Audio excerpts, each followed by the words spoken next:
Mullinger's Weekly Ramble. It is Wednesday the 17th of April 2024 and it is of course time for Mullinger's Weekly Ramble with me, your friend, James Mullinger. Thank you all for being here with me. There's a lot to talk about, lots of exciting things. I think mainly because I've been quite busy, doing super fun things. And I think you can probably all tell when I come on this podcast each week, whether I've had a good week or a bad week, if I'm feeling up or down or dejected and I've had a really lovely few days, if I'm honest, which I don't feel ashamed to share because often I don't. Before we start though, I'd like to start with something positive, and hopefully lots of what I talk about today is going to be positive, but this is something which my dear friend Chris Hatt sent me, and it is a quote from Rich Webster, and I think it's a great place to start today's podcasts. The quote goes like this: 20 years from now, you'd give anything to be this exact age, exactly this healthy, and back in this exact moment. Now take a second to enjoy it now. What a wonderful outlook. What a wonderful thought to have. That, you know, so often we are kind of either looking forward or wishing things were different, but the reality is that we're going to look back on this time and wish we were here. Maybe not literally here, maybe not going to look back and literally wish you were sat here listening to some annoying British comedian ramble on, but I think we all understand the mantra. So, what have I been up to? This week on Monday night, I went to the Imperial Theatre in St. John, actually my second time there in a week. I don't get there as often as I would like, but when I do go, it is always a phenomenally positive and enjoyable experience. I went to see the 1979 Ridley Scott Sigourney Weaver classic Alien on the big screen for the first time in my life. And now, obviously, like most of you, I've seen it numerous times on VHS. And I believe it was probably one of the very first videos, one of the first movies released on VHS. I, of course, being a nerdy collector, still have the original VHS from then, plus multiple different versions of it on VHS. And I think for most of us watching that movie for the first time, often for many of us when we were quite young, just seeing things like the alien burst through the stomach, we'd never seen anything like that. So it was really interesting going to see the movie now with my oldest son, Hunter, who's 13. And of course, you know, when I was a child, I believe the movie was 18 rated. But of course, now, of course, it does seem very tame. And of course, to him, Ripley is just a Fortnite skin. Although he did recognize both Ripley and the alien from Fortnite. So again, you know, God bless Fortnite for keeping children interested in the things that we used to do when we were kids. But it was amazing seeing it on the big screen with, you know, incredible sound, incredible picture quality. When obviously growing up, we were watching it on kind of scratchy VHSs and it was flickering and you would turn the tracking dial, but it would never make any difference. Whenever you tried to fix the tracking on a VHS, it always just made it worse. But, you know, God bless the Imperial Theatre for, you know, showcasing and programming these classic movies. I mean, I've seen my wife was lucky enough to go and see Legally Blonde there on Valentine's Day. Of course, I mean, it is a classic. That's a classic, but also a classic, a modern classic was Boy and the Heron I got to see there. It's just so great being able to get to see classic movies that we always loved. I remember a year ago I went to see Drunken Master with Jackie Chan. Again, another movie I watched on VHS millions of times on the big screen. So that was, really nice outing on Monday night, getting to see Alien with my son. I was actually at the Imperial last week as well. The day after the solar eclipse day, the day after doing the big show with Colonel Chris Hadfield, my wife and I went to the Imperial to see Candice Bushnell. Of course, the creator or the writer of the Sex and the City book, the real Carrie Bradshaw. I didn't quite realize, I guess I should have realized this. I didn't realize, of course, how female heavy it would be in there, in that, like, I was pretty much, I think, one of the only men in there. There was maybe half a dozen men. I'm a huge Sex and the City fan. I think we're not supposed to think it's cool anymore. Just, my wife and I, when we first met, the show had just come out. I remember taping the very first episode on VHS because I'd read in Heat magazine how great this show was going to be. And when we met and started dating, we absolutely fell in love with the show as we were falling in love with each other. So the Sex and the City has great feelings for us. Even the movies that people purport to not like, we liked. I remember we went to see the first Sex and the City movie with our friends Claire and John in a cinema in Chelsea on a Saturday morning. Smuggled in numerous bottles of wine. It was wonderful just sitting in, I was very used to sitting in a dark room on a Saturday morning, drinking bottle after bottle of wine. Very used to that. But it was nice to be doing it with other people for a change. And kind of personal, it was a great show. I kind of didn't realize, didn't really know what to expect, but she did a great job, I think, of playing lip service to fans and really giving fans what they wanted. Telling us which of the stories from the TV show were real, also sharing her story and her story as a creator, as an entrepreneur, and as a woman who created this thing that became this kind of cultural behemoth. But often, losing one's way in terms of the power that you have over the show. Of course, also, signing away the rights for nowhere near enough money. All very, very fascinating. So if you are a fan of Sex and the City, the Candice Bushnell one-woman show is highly recommended. And I loved the fact that Candice Bushnell came to the Maritimes. I was in New York over just after Christmas, and it was interesting. She was on all the chat shows there talking about going to London and traveling across America. And, good on her for coming to Fredericton, Moncton, St. John, Charlottetown. It was wonderful. I guess one point I should pick up on last week's episode is I kind of went to town a bit on the whole kind of NHL violence in hockey thing, which some people kind of wrote to me saying, oi, easy. And it seemed like I was kind of being a bit sacrilege there, criticizing, violence in the national sport, or indeed maybe the violence in hockey is the national sport and hockey. Anyway, well, one of the people that picked me up on it was my son, who said that I was a hypocrite for criticizing violence in hockey when I like UFC fighting, which is true. And I guess I take that criticism on the chin. He has a point, although I guess my thing with what I like about boxing and UFC is, of course, it's controlled, it's organized, and they're supposed to fight in that. That's what they're there to do. In hockey, they're not supposed to fight.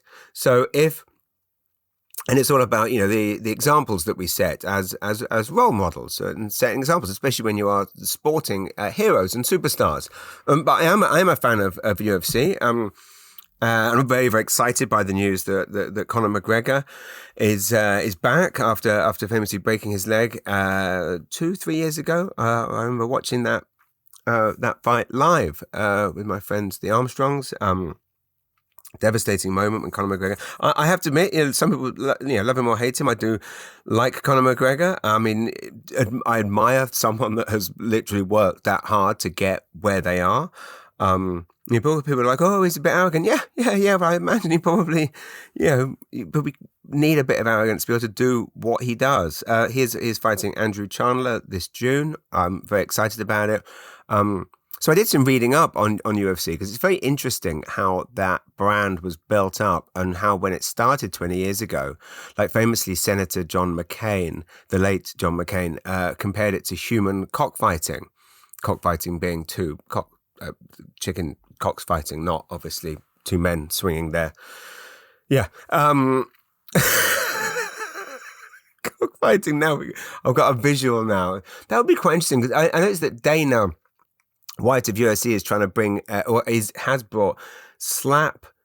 What's it called? Slap fighting in, where people kind of they slap each other around the face. They take it in turns to slap each other. He's trying to bring that to the cultural forefront. I wonder if cockfighting could ever take off. I'm picturing that now. I will not be able to get that visual out of my head. I'm sure I played it as a child at school at some point. Must have had a real life cockfight. But anyway, at least that kind of cockfighting is two men consenting to whereas of course cockfighting with chickens is deplorable because the chickens have not consented to.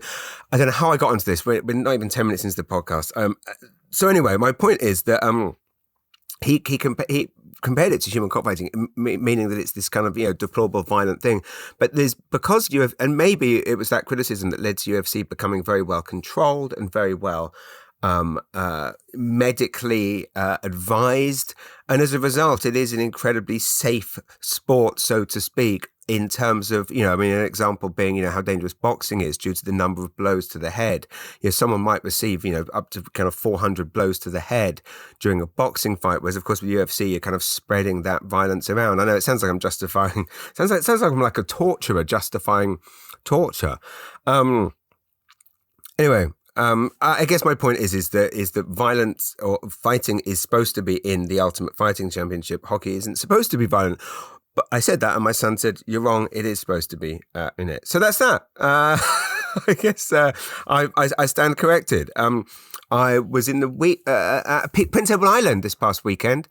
Last week, I believe on last week's podcast, I was saying how scared I was that no one was going to come to the Summerside tour date. Well, thanks for listening and being kind, because tons of people came out. Nice big room, nice, beautiful, beautiful Scott Macaulay Performing Arts Theatre. I've performed there twice before, had an absolute blast. It's at the College of Piping. Amazing that Summerside has two beautiful theatres in it. It has the Harbourfront Theatre and this gorgeous theatre. Thanks to everyone that came out, an absolute blast. And thanks especially to Sarah, who came to the show, sat in the front row with her boyfriend, and afterwards gave me a gift that she had made, which was a wooden keyring with "I Love Zellers" engraved in it. Thank you, Sarah. You made my day, and nothing like that makes me happier than I love doing stand-up, but my favourite bit afterwards is when I come off stage and run straight to the lobby to meet everyone. And then it's like the pressure's off. I'm just meeting friendly, like-minded people. I'm all hanging out and having a laugh. And had the greatest time. And my son Hunter came with me. He worked the merch table. And really, I never felt happier than when I'm driving a rental car to a different province to do a show, the job that I love, the job that I cannot believe that I get to do, the job that statistically the chances of you decide you want to be a comedian. I mean, basically, I'd say there's a 0.001% chance that you might end up doing it 20 years from then, but certainly even less chance possibly that you would end up feeding a family doing that job. And the fact that I get to do it makes me so proud. But then I'm never happier than when my son, who it feels like seconds ago was a baby and was born, is now on the road with me, working the merch table, selling my books, because he gets a cut. He really pushes it. He is so good on that merch table. Someone comes up to buy a copy of my book, and Hunter will be like, "You sure you don't want two? My dad will be here later. He'll sign it. Just think of Christmas. Just think of birthdays. Wouldn't it be nice if you personalized it to?" I mean, he pushes it. He is such a good salesman, but it's just such a joy being on the road with him. Hitting up Subway at midnight to go back to the Quality Inn to watch episodes of SWAT. It was a great time. So anyway, thanks to everyone that came, and thanks to everyone that told their friends to come, because the audience was full of people that had never seen me before. And nothing makes me happier than that. I'm going back to PEI this summer for the Small Halls Festival, doing a show at Mill River Resort and one in Charlottetown. It's just PEI. It's just so great. Less than 3 hours away, and you just feel like you're on holiday every single time. I got back on Sunday. My wife and I sat down to watch a show I'd literally heard nothing about. And I'm embarrassed that I'd heard nothing about it, because it was the story behind it is just incredible. A Baby Reindeer. Number 2 on Netflix right now as of time of recording. It is by a Scottish comedian who had some success in Edinburgh with an earlier show that he'd won an award about sexual assault and being and his own experience with this. And Richard Gadd is his name. Embarrassed Sarah, I knew none of this. I'd guess I'd probably come across reviews of this over the years, but really didn't know much of this background. And this show, Baby Reindeer, is a composite of that earlier show about his the abuse that he suffered at the hands of a well-known television writer in England, and him being stalked by a lady who came into the pub where he worked. The character is obviously very much based on him. It is a truly masterful piece of art. This is unlike anything I've ever seen before. best show I've seen, completely unpredictable, like devastatingly disturbing, I will point out. So please, I mean, if you have been affected by almost anything traumatic in life, beware. Just devastating. I mean, oddly, also occasionally extremely funny, like laugh out loud, hysterically funny, and just consistently and profoundly kind of thought provoking. Many of the issues dealt with, I unfortunately relate to firsthand. And the fact that obviously the character is a struggling comedian, and all of these kind of shitty above pub and below pub and basement gigs that he's doing are all exactly the gigs that I was doing, and the competitions that he was doing, some of the venues that you see him in. So, I mean, I completely relate to that kind of feeling of just sheer desperation that this is never going to happen for you. And then going through these awful traumas. And then, of course, him being stalked, which became this Edinburgh show that he took to the Edinburgh Fringe Festival in 2019, which then led to, which again, it's just such an incredible story that it goes from an Edinburgh show, which is a one-man show, him on stage using audio and visuals of the messages that his stalker wrote to him and sent him and left him on his voicemail. 2019, 5 years ago, does an Edinburgh show, one-man show, in which the stalker was an empty bar stool. It was just him on stage talking to an empty bar stool. Became a huge hit. It went on the West End in London. And obviously at some point it has now been adapted into this series that is quite phenomenally, given the, I don't know if niche is the word, but the disturbing nature of it. It has exploded. I mean, I'd heard nothing, and we go on to Netflix on Sunday, and lo and behold, it's number 2 in the Canadian charts. It's got 100% Rotten Tomatoes review rating, and it is completely perfect, and handles these issues very, very delicately, respectfully, responsibly. There is relationships. It deals with subjects of sexuality. There's also a trans character in it who he is dating, who is, thank goodness, played by a trans actress, which, as we know in the past, a very problematic thing that has happened in many shows is non-trans actors playing trans characters, which, again, not to say that people can't act as things that they're not, but it was refreshing to see a trans actress in this role. And it deals with these things with such sensitivity, right down to the fact that the stalker herself is treated with respect. Because as Richard has pointed out in interviews since, like, she's definitely not she's not a villain. Like, she is a victim of the mental health crisis facing pretty much every country in the world right now, and especially in a place like England and 100% in Canada. Lack of resources, lack of funding, lack of understanding, completely lack of priorities by the government. She is a victim in it, and I love the fact that she isn't turned into a pantomime villain. She is treated, obviously her actions are terrifying, but she's treated with the utmost respect. And the fact that Richard Gadd, went through this, wrote this thing, stars in it, has to relive it, his performance. I'm calling it here now. This somewhat oddly, weirdly underground British series, I think, is going to clean up at the Emmys and Golden Globes next year. The two leads are going to do well. Jessica Gunning, who plays the stalker, is just a truly one of the greatest performances I have seen in years. I mean, she is phenomenal. So anyway, but watch Baby Reindeer, and I will talk at length at some other point, maybe in my book, about the subjects that the film addresses that did affect me. But this isn't one for a positive Wednesday Hump Day podcast. Another show I started to watch was Sugar with Colin Farrell on Apple Plus. Obviously not paying for all these streaming networks. Apple, we got a free month's trial for it. God, isn't it just annoying? These like, so I'd read about this show, Sugar, and we kind of found and how it's kind of, like he's like a private dick, and it's kind of like an old school, like LA Confidential style pulp noir. Very difficult for anyone to do film noir now after LA Confidential, because it was just such a perfect movie. I went to see Curtis Hanson's LA Confidential at the cinema the day it came out, Wickham 6 in Berkshire, where I grew up. Anyway, it makes it very hard, and of course it's very self-referential, and there's lots of footage of old movies, the Humphrey Bogart movies, the Cagney movies, all these things.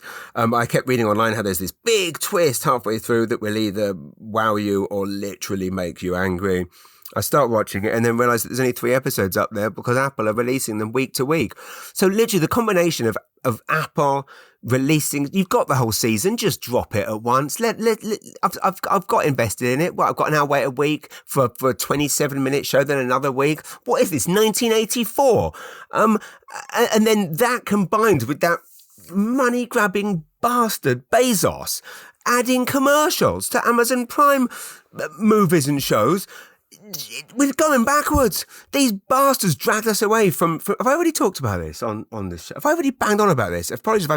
They drag us away from network TV. They sink network TV. They dismantle the entire TV industry as we know it, creating streaming, because we're all too lazy to sit through commercials. And they go, look, you can have everything on demand. Blah, blah, blah, blah, blah. You just press the button, it's there. Have everything. You have everything now. Everything you want immediately. Like, you don't have to wait for anything in life. Like, destroy all concept of patience. Like, it was funny, like watching the movie Alien last night and seeing them on Monday night, seeing the slow burn aspect of it and the build up, and thinking, my God, this would no child would watch this now because of bloody TikTok and everyone's attention spans being completely dismantled by these poisonous tech evil mastermind. Just anyway, how would I get onto this? My point is that we've gone backwards. Well, I'm trying to watch a movie on Prime.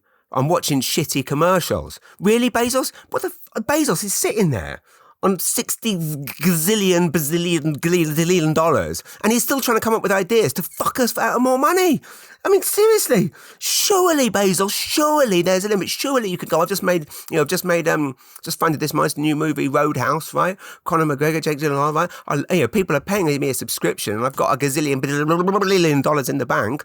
I'll let people watch the movie, shall I? They pay the subscription, but no, he has to sit there and go, well, how can I get more money out of them? Maybe I'll sell some ads beforehand and I'll make people sit through them. And unlike on a good old VHS or a DVD, they can't fast forward through the ads. No, they've got to sit and watch them unless they give me more money. And then that combined with Apple making us wait a week to watch episodes, we've literally gone backwards. We should have not trusted. We should have just stuck to normal TV. Anyway, if you want to watch a phenomenal stand-up special that addresses the evils of tech, my good friend Nathan McIntosh, who is probably the most globally known comedian ever to come out of the Maritimes. He was on The Tonight Show with Jimmy Fallon last week.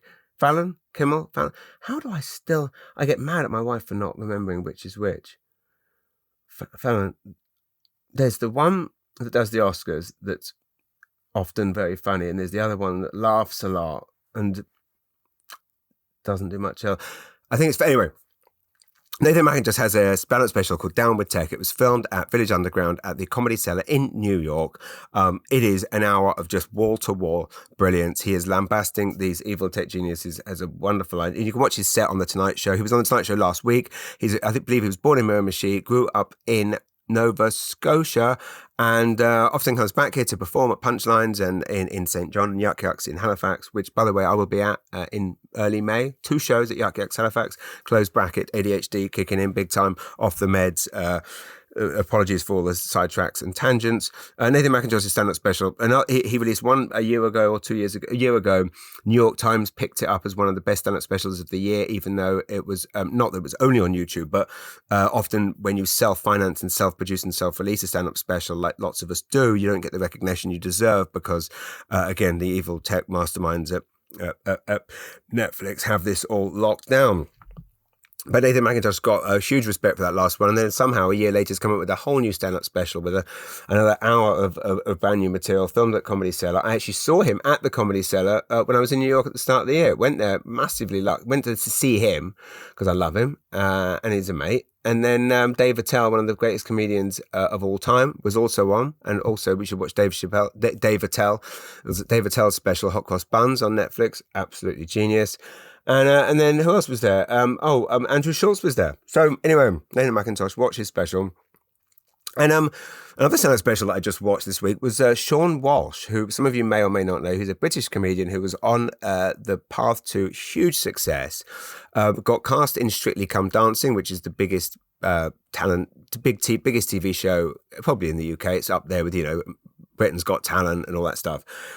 It's a dance. You probably know Strictly Come Dancing. And long story short, he had a little tabloid scandal because he was seen kissing his partner, his dancing partner, and they were both in relationships. And the vitriol that followed was so unprecedented, you would think that he had burned down Buckingham Palace. It was the most insane thing.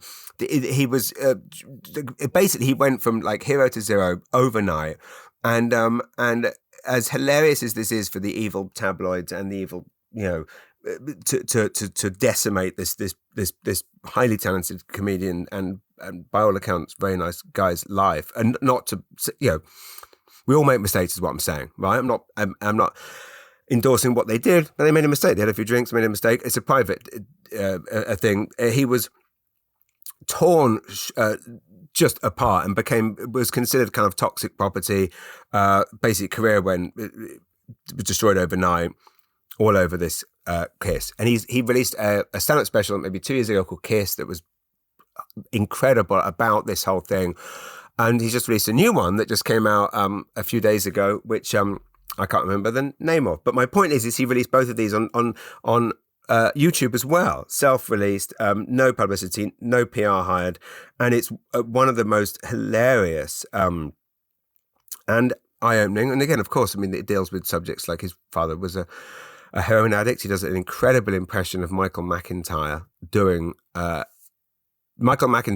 routine about someone, their parent being on heroin. It's genius because not only is it a pitch perfect impression of Michael McIntyre, the routine that he then does, the genius of this bit is that the bit that he crafts in McIntyre's voice would actually be a very, very good. It's a brilliant routine in its own right. Anyway, has to be seen to be believed. Sean Walsh. I'm searching now on my phone to see what's it called. Oh, Sean Welsh is dead. Happy now? ? I honestly never laughed so hard. Just full of brilliant gags. A lot of for North American listeners, there might be a lot of British references, but he handles it like a master. So anyway, I guess my point is that you don't have to go to the streaming networks to get the best stand-up anymore. You might, what the powers that be want everyone to think is that, you've made it if you're on Netflix. Well, it's not the case. The best comedy can be enjoyed on YouTube. Some of the best stand-up I've seen in years. Sam Morril being another example. Even Andrew Schultz, I believe, released his on. The best stand-up that you see will be on YouTube and in your local comedy club. It's not in the arenas. It's not in the big festivals. And quite frankly, if you've watched the last few Netflix specials that I've watched, you'll realize that actually not only is it not the best there, it's often the worst. Moving forward, I've covered a lot already, but I've got a lot of questions to get to. Oh my God, you sent me some amazing questions, guys, which I'm going to get to in a sec. This Thursday, i.e. tomorrow, I'm at Long Bay Brewery with one of my final warm-up shows. Next Saturday night, I'll be at the Imperial Theatre doing my greatest hits. We're filming this one for stand-up special. We're recording it for an album. There's lots of big surprises. Ethan Ash is joining me. We have got big surprises in store. It's 100 minutes of my favourite jokes from my 20-year career. And this Thursday, tomorrow at Long Bay, we will decide once and for all which of those jokes is going in. I believe I'm right in saying there are 4 tickets left. So if you want to see me tomorrow night, intimate venue, very intimate venue. This is maybe my 10th gig there this year, probably 30 or 40th ever. Love it. It's the place that I experiment. You will hear me say things that I will never say anywhere else. Tomorrow night, Long Bay Rosse, join me. And I'm back there next Thursday with Ethan, and then next Saturday night at the Imperial Theatre. Lots of messages from you about the announcement this week that the short film, The Peninsula, filmed almost entirely on the beautiful Kingston Peninsula, and in many ways conceived due to our love of the Kingston Peninsula. Directed, edited, cinematography by Tyler Warren Ellis, written by my son Hunter. Could not be more proud. This is 3 years in the making. It was a COVID project, and Hunter had a great idea for a film. And I said, you should write it. And we were kind of in and out of lockdowns. And I believe a part of it was written en route to St. Andrews once. And I didn't help. Like, he came up with the dialogue. And there isn't much dialogue. It's a short film. And it's all about tone. And but he came up with the entire premise, every emotional development, every dramatic scene. All him. All I helped with was formatting the script. Tyler filmed, edited, sound mixed, directed, did all of that. Ethan Ash recorded the soundtrack. Katie Oram, who I had first met when we worked on a zombie movie a few years ago called Anonymous Zombie, where a very low budget movie, brilliantly directed by Richard McQueen, another great local director. And produced by Nathan Savage. And I met so many great people on that film. Kyle Wills, the amazing rapper Wills. We shared lots of scenes together. Met so many great people on Anonymous Zombie. But the best thing about that film was unquestionably Katie's epic zombie makeup, which just blew me away. I actually drove home with the gore on my face once, and I got held up by when there was roadworks going on Rosse Road, and I pulled up and the guy tried to stop me, and I had the phone, and I was like, help, let me through. I was running late to get to a gig in Fredericton. I needed to get home, so because I had all the gore on my face, I thought, fuck, I'm just gonna, so I was like, please, he was like, go, waved me through. But yeah, Hunter wrote it. It stars Hunter and my amazing, beloved father-in-law Barry, who delivers an incredibly, never acted before in his life, has no desire to, but will do anything for his grandson and his son-in-law. Barry Arthur is a complete trooper. The film, one of the scenes that involves the special effects and the gore that Katie created involved Barry having to lie on ice in the hillside trail, actually in Rosse, with his head on ice for about an hour and a half while we filmed this scene. Didn't complain once, didn't bitch, didn't moan. Just the greatest man. Anyway, so kind to do that. And it's a short film, about 12 minutes. It's about despair and loss and friendship and kindness. And really, it's a showcase for the Kingston Peninsula, completely self-financed. We received no funding, no support, no nothing.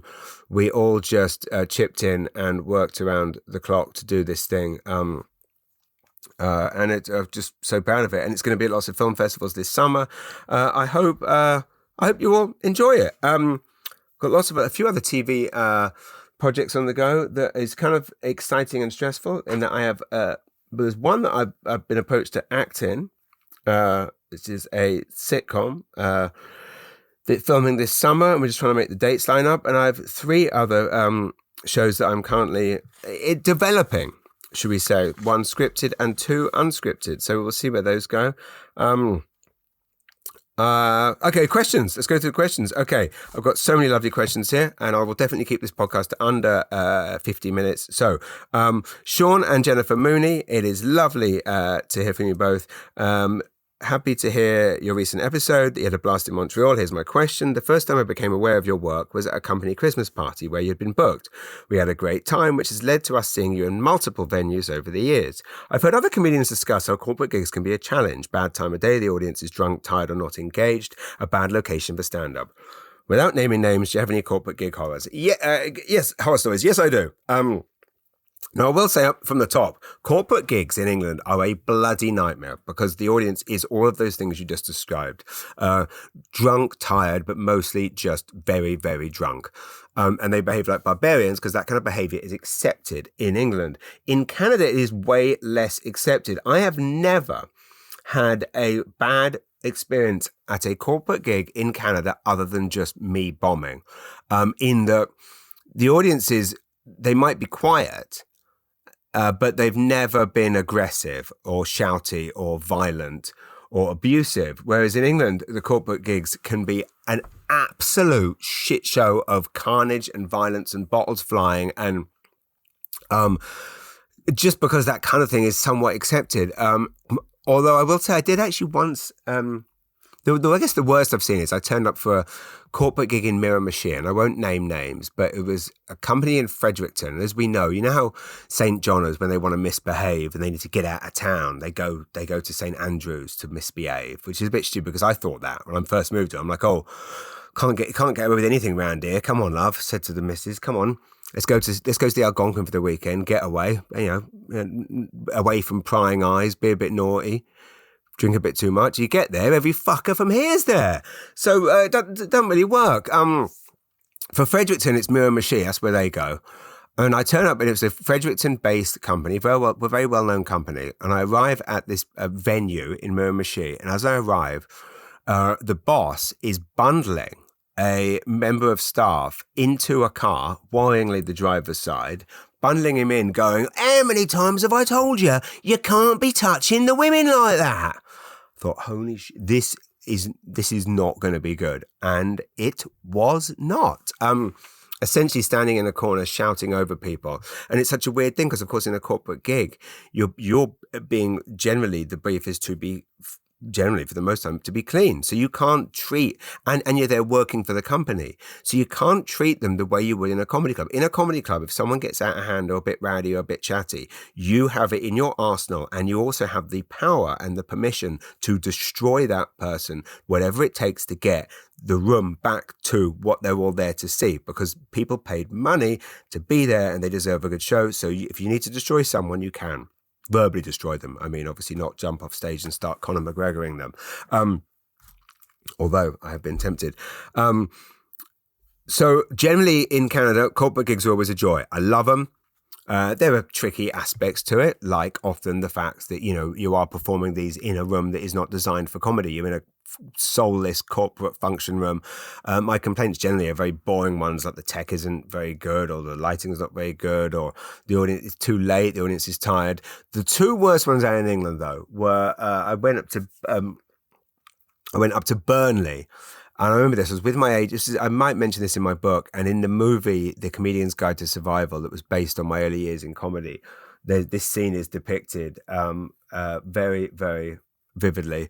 Where we drove to Burnley, it was a day where there was a snowstorm, and not really a snowstorm, but they thought it was in England. And they shut the highways. They told no one to leave the house. And my agent drove me for 6 hours to Burnley. And we get there, and there's no seat. Long story short, there's no seats for the audience. And the stage is basically the opposite end from where everyone's standing. And I go in and I go, okay, and then the CEO comes to the dressing room and says, so we can get the brief and blah, blah, blah. And I said, well, what's the jig out there? What's the score? And he goes, they've had a tough year, lots of layoffs, so fucking great. And I said, okay, so, just so I could get a gauge of how drunk they are, I go, is it open bar? And he goes, oh, no. It's been free booze every other year. And I was like, oh, well, why isn't open bar free booze this year? And he goes, oh, well, someone decided to spend the money on a comedian instead.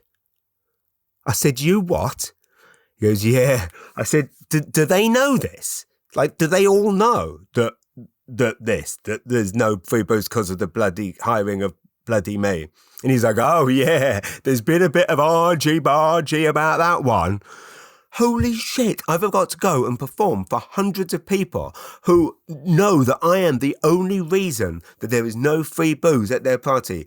That is an unwinnable gig.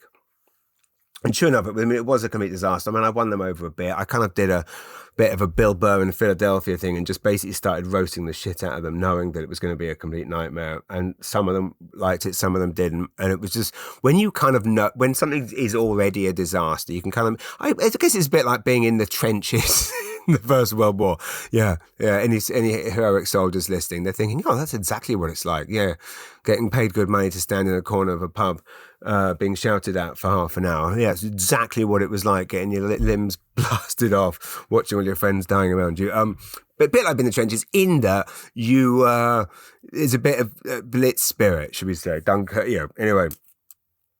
That was another one I did. I did a gig for a load of estate agents, which would be realtors in England, where I walked on stage completely ignored, and I had to perform for an hour with literally not a single person in an audience of hundreds looking at me, all at these long tables, all just talking, and I'm walking up and down, and I had to stay on stage for the full hour or I wouldn't be paid. So I literally just walked up and down on stage just talking to myself into a mic for an hour. It felt like a lot longer than an hour. So I hope that answers your question, Sean. But yeah, never had a bad experience here. And like I say, Atlantic Canadian and indeed Canadian companies as a whole, when I do corporate gigs here, it's a joy. People want to be there. People are respectful. They love their companies. I think people are just happier in Canada in general. And they're happier with their jobs. And if they're not happy with them, they do something about it. But they make the most of a fun thing. And they're not all paralytic drunk, because that just wouldn't be accepted. I remember doing one for, was it T-Mobile or some mobile company in England. Oh my God, it was, because I always ask the booker, are there any, like, I don't do anything offensive in my act, but is there anything I shouldn't touch? Anything I should know? And then this booker clearly completely misunderstood me. And he was like, oh yeah, okay, here we go. This is for some mobile company, I think it might have been T-Mobile. Anyway, it goes, all right. This was in Leicester in about 2010. And he goes, yeah, all right, now listen, she over there, she's a Muslim. You can go after her, they'll like that. I'm like, no, you've completely misunderstood. That is not what I do. But he wasn't listening. He's like, no, I think that, he goes, that bloke over there, he's a gay, I think. And I'm like, no, sorry. That was not what that is not what I do. And I haven't come to you for a list of traits of your staff so I can ridicule people's lives. That's not what I'm asking.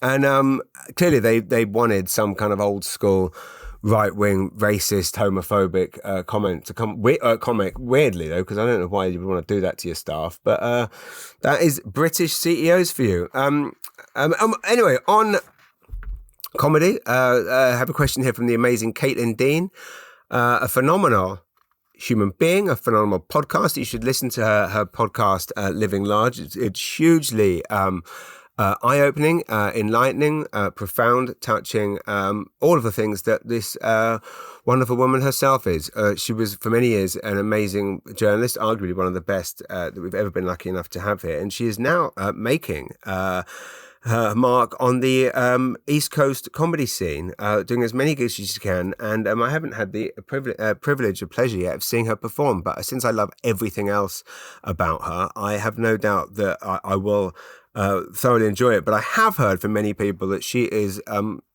basically becoming very good very quickly, which always annoys me because it took me years to get good. But seemingly she is already absolutely nailing it. So her question is, what is your pre-performance routine? Does it change depending on the size of venue show? Pre-performance routine is, to be completely honest, twitching, and I have numerous facial tics. I have numerous nervous tics. Some of them are vocal, which I've somewhat kept in check while recording these podcasts, but a lot of twitching, a lot of winking, a lot of really, if you watch me before I come on stage, you will think that I'm having a seizure. And depending on the size of venue, it doesn't really change. If I'm doing 45 people at Long Bay or 4,500 at Harbour Station, the nerves, it's lots of fiddling, drinking lots of water, going back and forth to the washroom to do numerous wheeze because I'm drinking so much water. So yeah, lots of twitching. I still get nervous in that I just really, really, really, really want it always to go well because I live for this. Do I get more nervous for hometown crowds or away crowds? What are my comedy goals? What lovely questions. I get nervous everywhere. I definitely get more nervous for hometown gigs. You're going to get more nervous when, if I want to do well everywhere, but if I bomb in BC, I'm on the next flight out the next day. So really, there's no. But if I bomb in St. John, this was my thing when I moved here, which really made me work hard, was knowing that everyone in the audience, I would have to face them at the school gates the next morning or in Sobeys. I definitely work very, very hard to make sure that every show I do in Atlantic Canada, or specifically the Maritimes, is really special. And especially in St. John, full of surprises, because I want everyone to leave going, holy shit, that was way better than we thought it was going to be. Because it just means everything to me. And I also know how hard it is to get out of the house. And I want people to make an effort when I go to their shows. So I do. So next week at the Imperial Theatre, there is a huge, there's a big surprise, which I hope makes people go, okay, we laughed for an hour and 40 minutes. And so I definitely get more nervous for hometown gigs. And generally it goes well. I had one disastrous gig here that I still have nightmares about that I actually just wrote a big chapter on for my book. If it keeps cutting out, I'm really sorry. My stupid computer keeps going to sleep, and I really hope it doesn't stop recording when it does that. So if it has been cutting out, that's why. I'll fix it next week. Or make sure it doesn't go to sleep, whatever. During COVID, the wonderful people at Area 506 conceived a way to do the festival, safely, responsibly in what they call pods, but they were kind of scaffolding cages. And it worked wonderfully for music. It worked appallingly for stand-up. And it was a devastating experience standing on stage looking out at 1,000 people who've kind of, in a lot of cases, spent a lot of money on tickets. They couldn't really hear me. Looking out at faces of people I know not really laughing, kind of looking pityingly at me when I kind of struggled through. That is a gig I have nightmares about. And it was COVID, and we had to, there was other gigs that you did during COVID that somehow worked brilliantly, like the drive-in gigs. Against all the odds worked well, but you took chances during that period, and you tried to do your best, and sometimes it works, sometimes it didn't. What are my comedy goals, Caitlin? I'd love to hear yours, because as I say, by all accounts, you are rocking and rolling it and doing spectacularly well very, very quickly. So, and by the way, Caitlin, what you've been, such a good friend over the years, but I remember about 5-6 years ago, you brought a gang of people to see me at the Best Western Plus. Best Western Plus, not just the Best Western, it's got the plus in there. Best Western Plus in Woodstock, and huge gang of lovely, lovely people. You introduced me to them then. And anyway, I saw some of them last Monday at the Chris Hadfield event, and we were all singing your praises. So if your ears were burning last Monday, it was me and your Woodstock friends all saying how much we love you. My comedy goals are just to literally maintain this. Like, I never in a million years thought I would ever wind up in a position where I did this for a job. Never stop appreciating it. And I literally work around the clock to try and make it so that now, 20 years in another 20 years, I can still be playing the same kinds of size venues, being able to, a little surprise. I got approached this morning for a festival in Alberta. I haven't performed in Alberta for 10 years. And so to get an email out of the blue asking me to headline a festival in Alberta,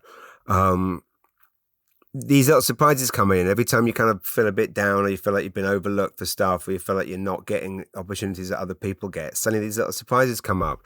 But really the bare reality of it is being able to go to Summerside in PEI and do a show to, room full of people for 2 hours, and they will laugh and chat afterwards. I mean, it's the dream. And I love everything about it. And that's really my comedy goal, is to be in. Seinfeld had a good example when Seinfeld referenced another comic saying to him, how he wanted to get into movies because he didn't want to be 60 years old and performing in Milwaukee on a Tuesday night. And Seinfeld was telling me this story, and at the end he said, I couldn't believe this comic was saying this, because he was like, I do. That's exactly what I want. I want to be performing in Milwaukee on a Tuesday night when I'm 60. And you know what, respect to Seinfeld, he's well over 60 now, I think. He might have $1 billion in the bank, but he is still performing in Milwaukee on a Tuesday night. And I basically want to be, and what am I now, 46? Caitlin Dean is actually my birthday twin. We both were born on 11th of March, as was Kate Milbury, another St. John legend. So my answer is, my comedy goal, Caitlin, is to not be playing Milwaukee on a Tuesday night when I'm 46 now. So my dream, Caitlin, let's log this down. My dream is in 20 years when I'm 66, I want to be playing Sussex and New Brunswick on a Tuesday night. A few more questions. Tim Andrews, my British friend who now lives in Nova Scotia. Seriously, what do you think of maritime driving standards? Tim, I am not in a position to criticise anyone's driving. As my wife constantly reminds me, I'm the worst driver, partly because I only learned to drive about just before moving to Canada. Never needed it in England. A, because of public transport, trains, buses. You just don't need it. And you don't want to have a car, and you can't afford a car. Also, because back then, I never wanted to do anything that didn't involve the consumption of alcohol. So there was no point me having a car, because I didn't go anywhere to do anything that didn't involve boozing. So I'm not a very good driver. I only learned to drive when Pam was pregnant with Hunter, because have I told this story already? I probably have. Anyway, she said that she didn't want to get a taxi. They told us to get a taxi when she went into labour, and Pam was like, I'm not getting in the floor of a taxi in labour. I'll drive myself. And I could not. And I'm not really someone that goes in for masculinity or any of that bollocks, but I couldn't cope with the idea of arriving at the hospital and the doctors and nurses running over and opening the passenger door expecting a pregnant woman to get out, and instead me climbing out and the pregnant woman being in the driving suit and me having to go, oh, sorry, just thought I'd get a ride with the woman in labour who's just broken more. So I learned to drive very quickly, and as my wife often says, she says she drives us everywhere. Whenever we go on holiday, anywhere we go, she says the only time you'll ever see the two of us in a car together and me behind the wheel and Pam in the passenger seat is if she's drunk. That's it. That's the only time. So, I will say there's a lot of shitty drivers here, Tim. There's no doubt about it. Although there's a lot worse drivers in England. And of course, the other thing is, we're so spread out, so no one's really had to get used to driving in traffic. If people drove the way they do in the Maritimes in London or Toronto, there'd be a gazillion more accidents. I love going into, what is it with Walmart and people parking over? Somehow people have mastered the art of parking over like 6 parking spaces. Karen Dean, wonderful Karen Dean, brilliantly talented writer. I have her book right here, We Are Unbreakable, Women in Nova Scotia in 2020. An amazing woman. I met her amazing daughter. Karen has asked, I know that you're happily married, but I'm sure you hear lots of people talk. So any dating advice for a single 50-year-old woman? Also, do you have any amazing guy friends who are single? I'm sure I do. Men out there, now I don't think there's many perverts listening to my podcast. I don't think it's that kind of place, especially not 52 minutes in to my. I don't know. Maybe actually 52 minutes into Mullinger's Weekly Ramble is the worst place for perverts. Sorry. So anyway, anyone listening to this, I suspect I probably know you personally. Almost certainly I do. If anyone knows any great men over, they don't need to be over 50. Karen might be 50, but she looks 35. So any great single men over 35 looking for a hugely talented writer, great mother, great celebrator of all things Maritimes, don't message Karen and bug her on Facebook. Write to me and I'll vet you. And if I think you're all right for her, I will pass on her details, but I have used her full name. Maybe I shouldn't have done that. Leave Karen alone. Write to me if you're interested. Mullinger's dating services. Mullinger's weekly. What could it be? What could it be called? Mullinger's weekly matchmaking. Imagine if Karen met a man through.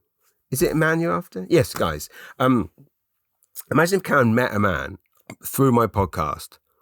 That would be just the best thing ever. I've had some success at this.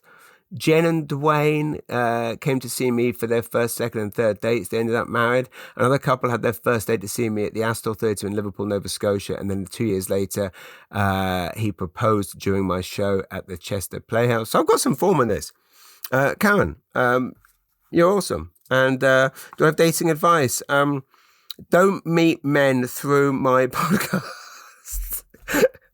Would be probably quite. I think it sounds twee, but you're great, and there are great people out there, and 50 is probably the best time for it, because this is the point that potentially around this time you've got kids leaving home, couples are realizing that they hate each other, and they've got nothing to talk about now. The kids are gone, so they're going to break up, and you've got these great guys that just didn't gel with the woman that they accidentally married when they were in high school, and now they're going to be available, and that's. I think there's got to be great people, and also you live in Nova Scotia. I mean, there's got to be tons of great guys in Halifax, and I will do all I can to help. So my dating advice: you don't need advice, Karen. Just be yourself.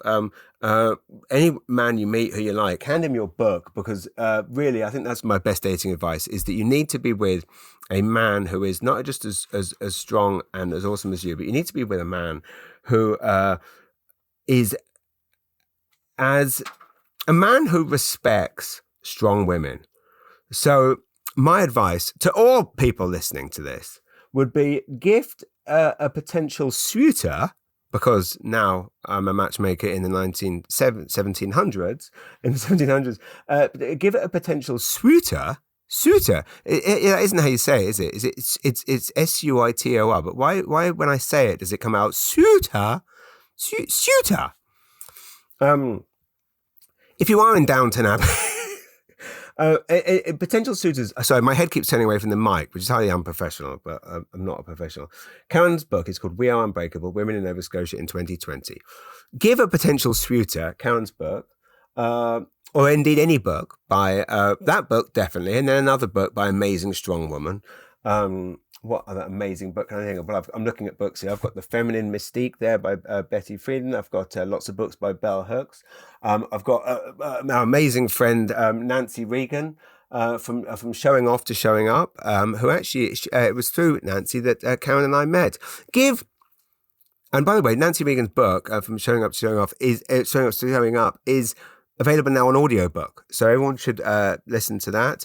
So dating advice, Karen, give potential suitors copy of your book, and if they are as in awe of the amazing, powerful, brilliant women in your book as the rest of us are, then they're probably a decent guy, because they respect great, strong women. So my brain is all over the place. I am aware that, like, obviously a lot of this is ADHD, and part it's just that I think I am personally committed mental. I mean, I was like last night, picked up my son from school. I was giving his buddy Will a lift home, and actually they're 13 now. When the kids hit 13 and you're mates with their mates, they're not just their mates anymore. They're your mates, aren't they? Is that fair to say? I think so. So yeah, he's not just my son's mate. He's my mate. I was giving my son and my mate Will a ride home. And I've given him I've dropped him off at his house millions and millions of times, right? It's near my house. It's so easy to remember. I remember hours and hours of stand-up. I remember, and yet for some reason, I can never remember his road. I always put in at the wrong road. The one before, the one after. I'm like, where is it? And we always have a bloody laugh about it. Anyway, as my son would say, my bad, bro.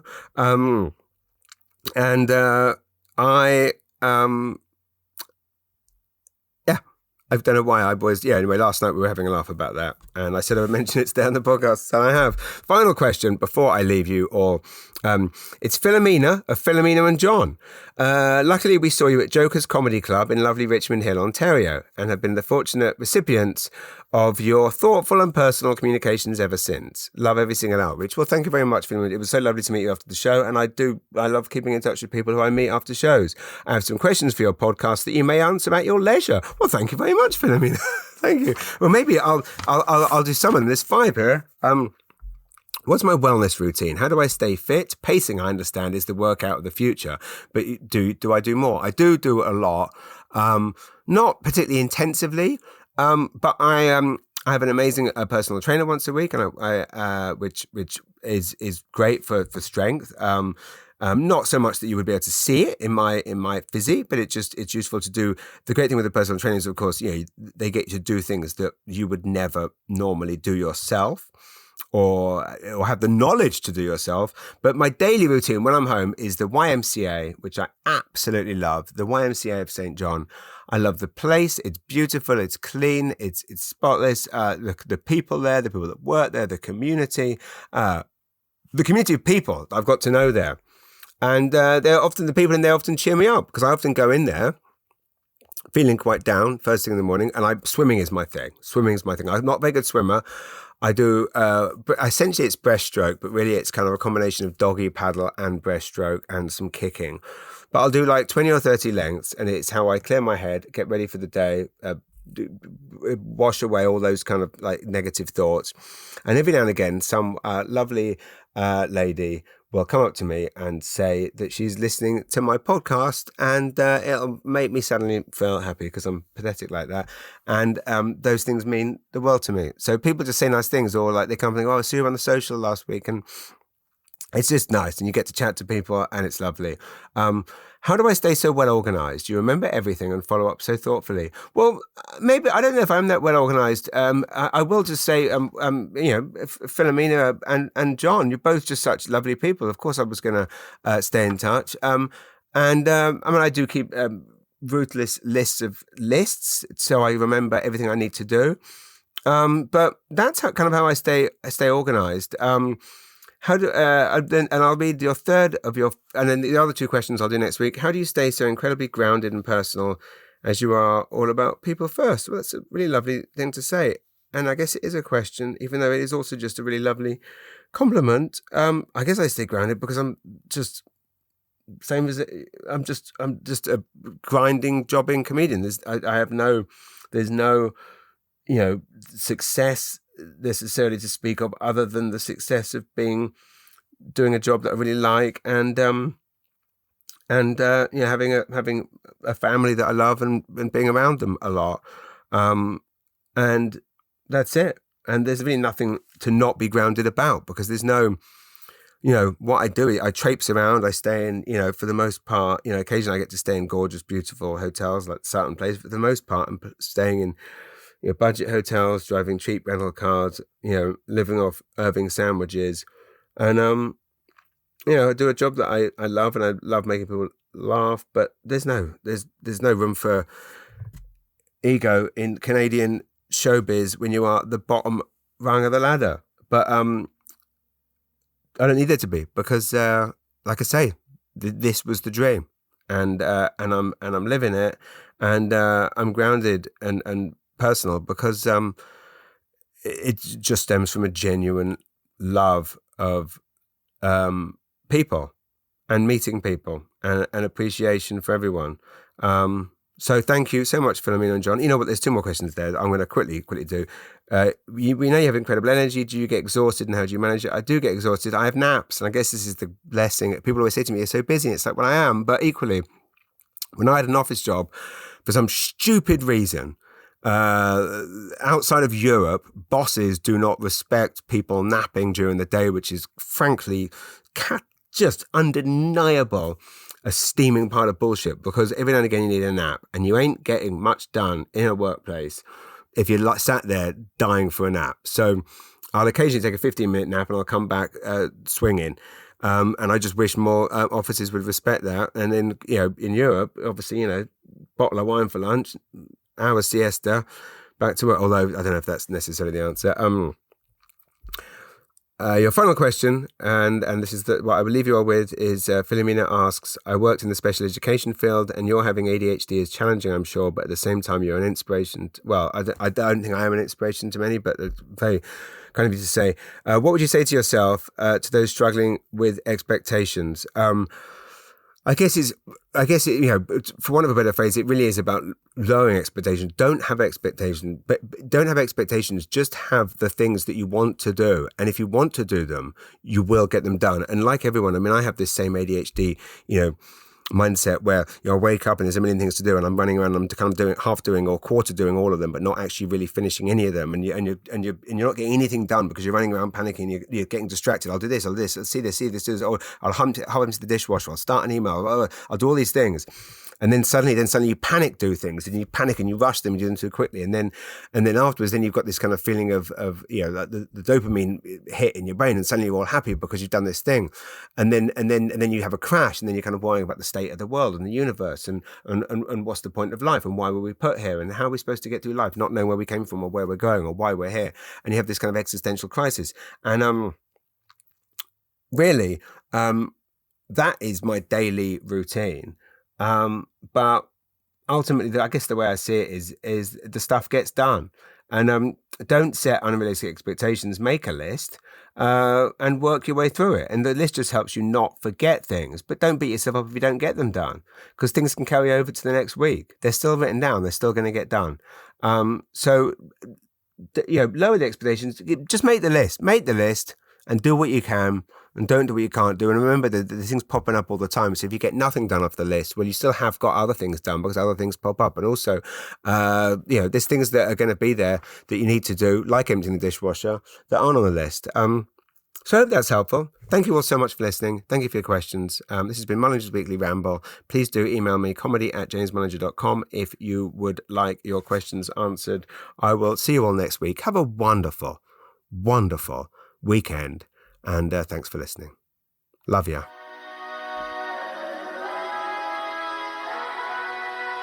Mullinger's Weekly Ramble.